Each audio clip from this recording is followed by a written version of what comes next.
ছোট্ট ইসিকা, ওর জন্মদিন আজকে।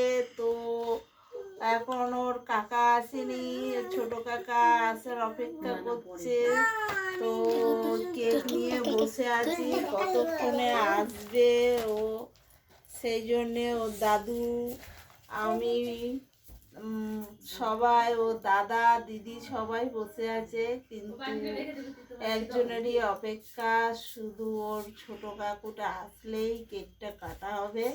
সারাদিন অনেক এনজয় করা হয়েছে, ও ছিল না।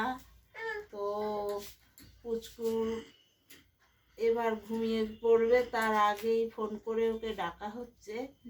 তো এবার রেসেও যাবে।